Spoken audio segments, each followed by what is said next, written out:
నమస్కారం. మన సనాతన ధర్మంలోనే లా ఆఫ్ అట్రాక్షన్ ఉందని, అది మనిషి జీవితం పైన చాలా ప్రభావం చూపిస్తుందని చెబుతూ ఉంటారు. ఎనర్జీస్ గురించి మనం వింటూ ఉంటాం. అంటే శక్తులు. కాస్మిక్ ఎనర్జీ అంటే విశ్వశక్తి కావచ్చు, ప్రాణశక్తి, కుండలిని శక్తి. వీటిపైనే మనిషి జీవితం అనేది ఆధారపడి ఉంటుంది. ఇవన్నీ కూడా లా ఆఫ్ అట్రాక్షన్‌లో భాగమే. అంటే సక్సెస్ అయినా, వెల్త్ అయినా, మన హెల్త్ అయినా, మనం ఉన్న పొజిషన్ నుంచి ఇంకొక పొజిషన్‌కి అంటే హైయర్ పొజిషన్‌కి మనం వెళ్ళాలన్నా, ఇవన్నీ కూడా లా ఆఫ్ అట్రాక్షన్‌లో భాగమే. వీటిపైన అన్నీ ఆధారపడి ఉంటాయని చెబుతున్న చిద్గురు గీత ఫౌండర్, క్రియాయోగి భార్గవ శర్మ గారు ప్రస్తుతం మన ముందున్నారు. వారితో మాట్లాడదాం. గురుగారు నమస్కారం అండి. నమస్కారం. లా ఆఫ్ అట్రాక్షన్ ఈ కోర్సెస్ గురించి చాలా మంది సంప్రదిస్తూ ఉన్నారు. ఇందులో భాగంగా లా ఆఫ్ అట్రాక్షన్‌లో అసలు ఇన్ని సాధ్యం అవుతాయని నేనే అవాక్కయిన సందర్భం ఉందండి. అంటే సక్సెస్ తెలుసు, వెల్త్‌ని మనం అట్రాక్ట్ చేయొచ్చు అని చెప్పారు. అలాగే బిజినెస్ పీపుల్ గానీ, ఉన్న పొజిషన్ నుంచి ఇంకా పైకి వెళ్ళటం కానీ, ప్రతి ఒక్కటి ఇవన్నీ ఓకే. కానీ హెల్త్ విషయం కూడా నేను విన్నాను. నిజంగా అది సాధ్యమవుతుందా లా ఆఫ్ అట్రాక్షన్ ద్వారా? అమ్మా! హెల్త్ అనేది ఎలా ఆధారపడి ఉంటుంది. మనం హ్మ్. ఆరోగ్యంగా ఉన్నాం. హ్మ్. అంటే ఏంటి? హ్మ్. అంటే మూలాధార, స్వాదిష్టాన, మణిపుర, అనాహత, విశుద్ధి, ఆజ్ఞ అనే 6 శక్తి కేంద్రాలు మనకుంటాయి. హ్మ్. ఆరోగ్యంగా ఉండడం ఎలా ఉంటుంది అనంటే, మూలాధారంలో ప్రెజెన్స్‌లో ఉండడం. హ్మ్. స్వాదిష్టానంలో మనసు నిశ్చలంగా ఉండడం. హ్మ్.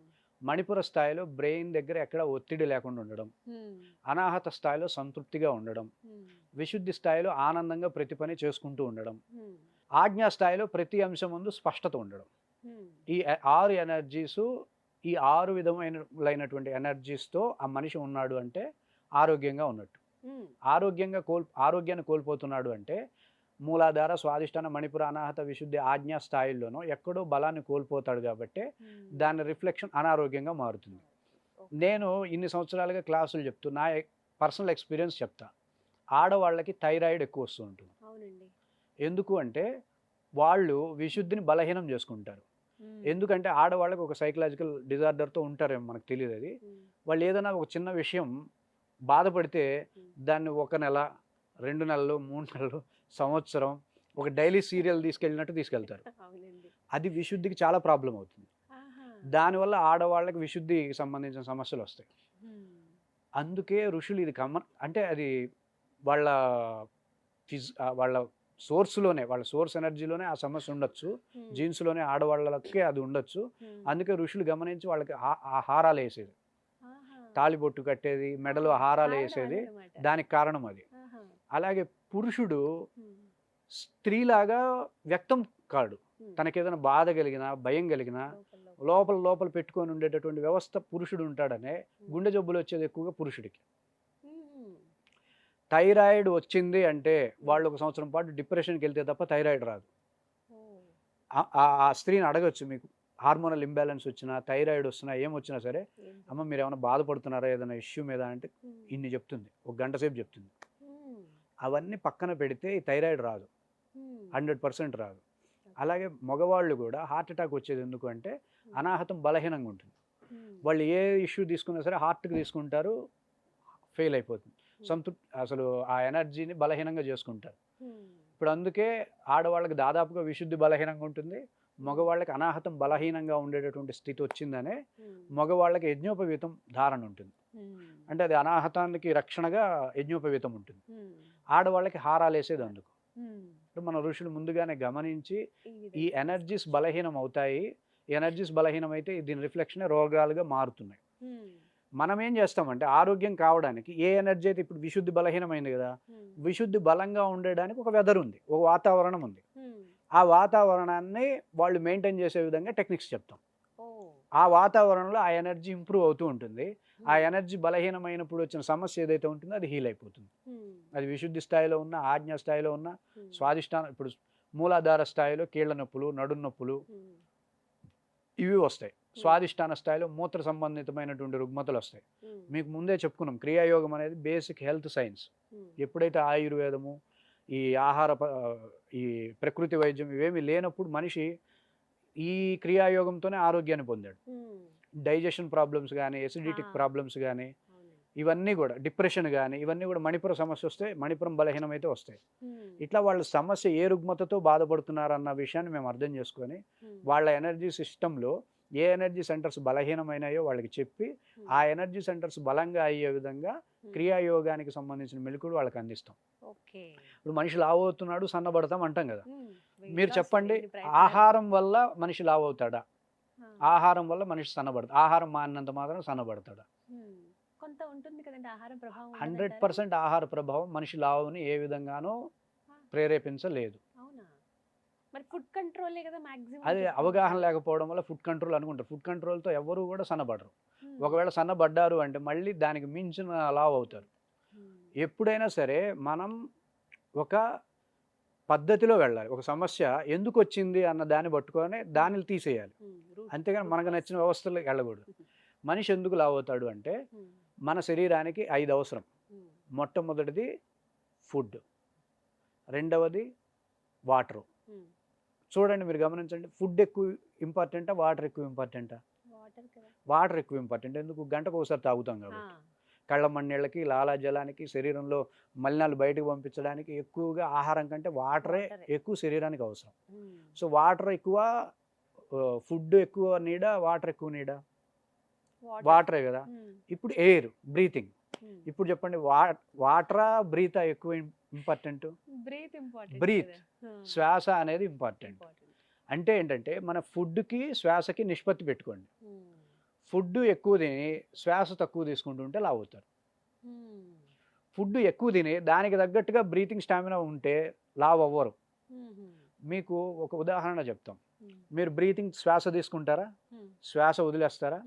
మీరు శ్వాస ఎక్కువగా తీసుకుంటూ శ్వాస వదలడం తగ్గిస్తూ ఉంటారు భోజనం ఎక్కువైతే. అదే భోజనం తక్కువగా ఉండేవాళ్ళు, అంటే ఎంప్టీ స్టమక్ మీద ఎక్కువగా ఉపవాసం రోజులు మీరు గమనిస్తే శ్వాస తక్కువ తీసుకుంటారు, ఎక్కువ వదిలేస్తూ ఉంటారు. ఏది మంచిదంటారు? మీరు సన్నబడాలి అంటే జస్ట్ ప్యాటర్న్ చేంజ్ చేయండి. శ్వాస తక్కువ తీసుకోండి, ఎక్కువసేపు వదిలేయడం ప్రాక్టీస్ చేయండి. వారం రోజుల్లో మిమ్మల్ని చూసిన వాళ్ళు ఎందుకు మొహం పిక్కుపోయింది, సన్నబడ్డారు ఏంటని అడుగుతారు. నేను ఇది ప్రయోగం, స్వతసిద్ధంగా ప్రయోగం చేశాను. 15 రోజుల్లో సన్నబడ్డాను నేను. ఏం లేదు, ఫుడ్ కంట్రోల్ ఏం లేదు, శ్వాసలతోనే చక్కగా సన్నబడవచ్చు, శ్వాసలతోనే లావు కూడా అవ్వచ్చు. మీ బ్రీతింగ్ రేషియోని అబ్జర్వ్ చేసుకోవడం ద్వారా అన్ని సాధ్యం అవుతాయి. ఇవే క్రియలు అంటాం. వీటి ద్వారానే అన్ని జరుగుతాయి. ఇప్పుడు ఒక ఋషి కమండలం ఇక్కడ పెట్టుకుంటాడు, ఇక్కడ పెట్టుకుంటాడు, ఇక్కడ పెట్టుకుంటాడు, ఎడం పక్కకి తిరిగి పడుకుంటాడు, కుడి పక్కకి తిరిగి పడు. ఇవన్నీ కూడా స్వరయోగం అంటారు. అంటే ఏంటంటే ఇక్కడ ఉండే ప్రెజర్ పాయింట్ నొక్కితే కుడి నాసికలో శ్వాస ఎడమ నాసికి వెళ్తుంది. ఇక్కడ ఉండే ఒక ప్రెజర్ పాయింట్ నొక్కితే ఎడమ నాసికలో ఉండే శ్వాస కుడి నాసికి వెళ్తూ ఉంటుంది. నాసికలు చేంజ్ అవుతాయి. మీకు జ్వరం వచ్చింది అనుకోండి, ఎడమ వైపుకి తిరిగి పడుకోమని చెప్తారు. ఎందుకు? ఎడమ వైపుకి తిరిగి పడుకోగానే ఎడమ నాసిక నుండి కుడి నాసికకి చేంజ్ అవుతుంది స్వరం. కుడి నాసికలో ఉండే శ్వాస శరీరంలో ఉండే రుగ్మతలను తగ్గించడానికి ఉపయోగపడుతుంది. అలాగే ఎడమ నాసికతో శ్వాస తీసుకుంటే మీరు నిద్రపోవడానికి ఉపయోగపడుతుంది. అందుకే మీరు బాగా నిద్రపోవాలి అంటే కుడి పక్కకి తిరిగి పడుకోండి అంటారు. జ్వరాలు వస్తే ఎడమ పక్కకి తిరిగి పడుకోండి అంటారు. సో ఈ స్వరయోగం మీద మన వాళ్ళకి ఎప్పుడో పూర్తి స్థాయి సమాచారం ఉంది. అందుకే జస్ట్ బ్రీతింగ్ టెక్నాలజీని వాడి సన్నబడవచ్చు, బ్రీతింగ్తో లావ్ అవ్వచ్చు. సో ఇది వెయిట్కి సంబంధించి. కొన్ని అనారోగ్యాలు ఎలా ఉంటాయండి, ఎప్పటికీ వాటికి మందు లేదు, ఇంకా నయం కావు అని అంటారు కదా, అలాంటివి కూడా క్రియాయోగంతో తగ్గుతాయి. మీరు ఏ మెడిసిన్స్తో కూడా తగ్గనివి క్రియాయోగంలో తగ్గుతాయి. కానీ నేను అనేది నా పరిశోధనలో, నాకున్న ఎక్స్పీరియన్స్లో తొందరగా తగ్గిందైతే ఉండదు, తొందరగా అయితే తగ్గవు. మనం సాటిస్ఫై అవుతాం. ఆ వెదర్ మనకు రుగ్మత కూడా ఉన్న పళ్ళన పుట్టదండి. వీడు ఎనర్జీని 1 సంవత్సరంగా 2 సంవత్సరాలుగా బలహీనం చేసి ఉంటే ఇక నా వల్ల కాదు అన్నప్పుడు మూత్రపిండాల సమస్యలు కానీ ఎసిడిటీ సమస్యలు కానీ వచ్చేది. ఎనర్జీ తను చేయగలిగినంత చేసుకుంటూ వెళ్తుంది, నా వల్ల కాదన్నప్పుడే రోగాలు వస్తాయి. సో మళ్ళీ ఆ ఎనర్జీని దానికి ఆ వెదర్ ఇచ్చి దాన్ని మళ్ళీ రీఎనర్గైజ్ చేస్తే అప్పుడు మళ్ళీ దాని పని అది చేసుకుంటూ వెళ్తుంది. మన ఎనర్జీ సెంటర్స్ని మళ్ళీ రీఎనర్గైజ్ చేస్తే మళ్ళీ హీలింగ్ వచ్చేస్తుంది, మళ్ళీ హెల్త్ మళ్ళీ రికవర్ అవుతుంది. హెల్త్ అనేది 100% ఇంప్రూవ్ అవుతుంది. పూర్తి స్థాయి ఆరోగ్యాన్ని పొందొచ్చు. ఏ ఆయుర్వేదం మీద ఆధారపడకల. చాలా మంది కరోనానే తగ్గించుకున్నారు. నేను వద్దు, నాకు అంత కాన్ఫిడెన్స్ లేదు, వద్దమ్మ మందులు వేసుకోండి అని చెప్పినా సరే కొంతమంది స్టూడెంట్స్ వాళ్ళ బిడ్డకు కూడా వచ్చేసింది కరోనా, వాళ్ళ భర్తకి వచ్చింది, ఈవిడికి రాలేదు. ఈవిడ వాళ్ళిద్దరి చేత చేయించింది, ఈవిడ కూడా చేసింది. ఈవిడ కరోనా రానికుండా చేసుకుంది, వాళ్ళ పిల్లల కరోనా కూడా తగ్గించుకుంది. కానీ ఆవిడ మాట విని ఆవిడకి అంత నాకు నమ్మకం లేదు, నాకు కొంచెం నేను చెప్పే వ్యక్తిని అంతే. ఒక సైన్స్‌ని మీకు చూపిస్తానే తప్ప నాకు కరోనా అనేది మన సైన్స్ ఎలా ఉంటుందంటే, ఈ కరోనా అనేది ఏ ఎనర్జీ సెంటర్స్ మీద ఇబ్బంది పెడుతుంది అనేదాన్ని పరిగణలోకి తీసుకొని, ఆ ఎనర్జీస్‌ని ఎనర్గైజ్ చేసుకునే విధానాన్ని వాళ్ళకి చెప్తాం మనం. ఓకే. సో, వాళ్ళు ఆ టీకాలు వేసుకొని చేయమని చెప్తాం జాగ్రత్తగా. కానీ వీళ్ళేం చేశారంటే, నమ్మకం అనమాట. నమ్మకం క్రియాయోగం మాకు చేశారు. గ్యారంటీ చేస్తుందని చెప్పి నమ్మారు. వాళ్ళు ఏ ఇబ్బంది పడకుండా తొందరగా తగ్గిపోయినాయి కూడా కరోనా. వాళ్ళు ప్రత్యక్షించి వీడియో మనకి ఉంటుంది. సో వీడియో ఈ విధంగా హెల్త్‌ని కూడా ఇంప్రూవ్ చేసుకోవచ్చు అంటారు. అద్భుతంగా ఎలా అండి వీళ్ళకి సునాయాసంగా. క్లాసెస్ లాగానా ఎలా ఉంటుంది అసలు? ఇవి కూడా మేమేం చేస్తాము అంటే ఈవినింగ్ టైం సెషన్స్ వారీగా తీసుకుంటాము. వాళ్ళ ముందు వాళ్ళ కేస్ స్టడీ తీసుకుంటాము.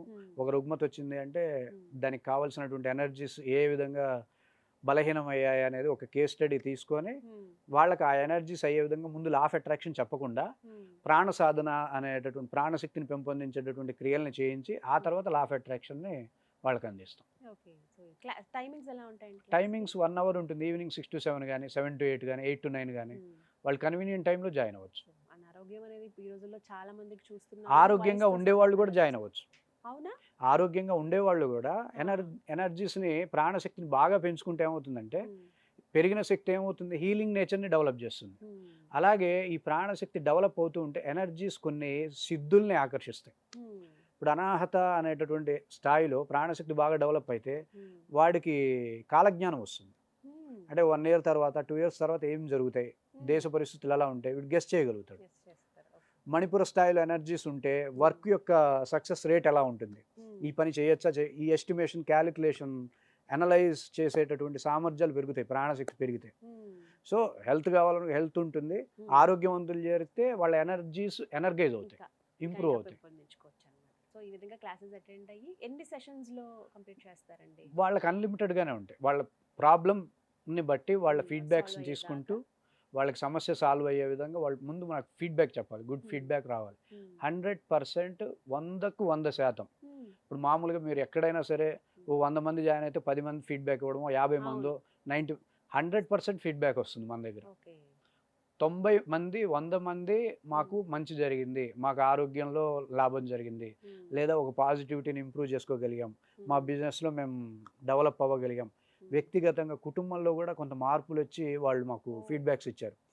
అన్నదమ్ములు ఆస్తి పంపకాలప్పుడు కొట్టుకుంటారండి, కానీ ఈ క్లాసులో చేరాక అరే తీసుకోరా తమ్ముడు నువ్వు తీసుకోరా అన్నంత రేంజ్లో వాళ్ళని చూసి మేము ఆశ్చర్యపోయాం. వాళ్ళ ఆడవాళ్ళు ఇంటి ఆడవాళ్ళు మాకు ఫోన్ చేసి చెప్పారు. సో ఇంత స్థాయిలో మార్పులు వాళ్ళు ఎనర్జీకి వాళ్ళు చేసినటువంటి ఒక సాధన ద్వారా ఆ ఎనర్జీ వాళ్ళకి అంత ప్రశాంతతనిస్తుంది. అలాంటి అంటే మోటివేషన్ ఉంటుంది, వ్యక్తిత్వ వికాసం ఉంటుంది, ఈ విధమైనటువంటి లాభాలు కూడా మనం అందించగలుగుతాం. అదే అవును, మన సనాతన సంస్కృతి గొప్పతనం అంతా అక్కడే ఉంటుంది. ప్రతిదీ సాల్వింగ్ అంటే ఏదైనా సరే సాల్వ్ చేసుకోవచ్చు. అంటే మనం మూర్ఖంగా ఆలోచించి కొన్ని విడిచిపెట్టేసాం, తెలుసుకోలేకపోతాం. అలాంటివి తెలుసుకుంటే జీవితంలో మంచి పొజిషన్ కూడా వెళ్తాం. 100%. మన పునాది ఇది, మన ఆస్తులు ఇవి. క్రియాయోగాన్ని వద్దు అనుకుంటే క్రియాయోగం మనం చేస్తే ఇలా భారతీయులు చాలా ఎదుగుతారని చెప్పి క్రియాయోగాన్ని చేయనీయకుండా చేశారు. క్రియాయోగం చేయకూడదు, కుండలిని యోగం చేయకూడదని. ఆ రోజులు ఈ రోజు కాదు. ఈరోజు ప్రజలందరికీ ఆలోచన విధానం ఉంది, ఏది నమ్మాలి ఏది నమ్మకూడదు ఇవన్నీ తెలుసు. కాబట్టి క్రియాయోగాన్ని నేను ఇంత తేలిగ్గా ఇంత బాగా చెప్పగలుగుతున్నానంటే అది ప్రజల్లో వచ్చినటువంటి మార్పే. లేకపోతే ఒకప్పుడు నా ముందు తరం వాళ్ళు క్రియాయోగులు చాలా కష్టపడ్డారు. క్రియాయోగం అంటే భయపడ్డ వాళ్ళు ఉన్నారు. క్రియాయోగులు పస్తులు పడుకున్న రోజులు ఉన్నాయి, నేను చూశాను. ఎందుకంటే వాళ్ళు చెప్పేది మంచే, కానీ భయాన్ని ఏర్పాటు చేశారు. సో ఈరోజు అందరూ లాజికల్గా చాలా మంది మీరు అసలు ఎంత అట్రాక్ట్ అవుతున్నారంటే అంత అట్రాక్ట్ అవుతున్నారు, ఓన్ చేసుకుంటున్నారు సబ్జెక్ట్ని. ప్రతి క్షణం, ప్రతి పండగప్పుడు, ప్రతి పర్వదినం అప్పుడు ఎనర్జీస్ ప్రకారంగా వాళ్ళు కథలను వినడం, కథలను అనలైజ్ చేయడం, ఓహో ఇది మణిపురం కావచ్చు, ధనాహతం కావచ్చు, ప్రతిదీ అట్లా వాళ్ళల్లో ఒక అద్భుతమైనటువంటి మార్పునైతే నేను ఈ 15 సంవత్సరాల ఫీల్డ్లో చూస్తున్నాను. ఇంకా ఈ సుమన్ టీవీ యొక్క వ్యవస్థతో ఇలాంటిది ఇంకా ప్రపంచవ్యాప్తం చేయాలన్నటువంటి ఒక సంకల్పంతో అయితే నేనున్నాను.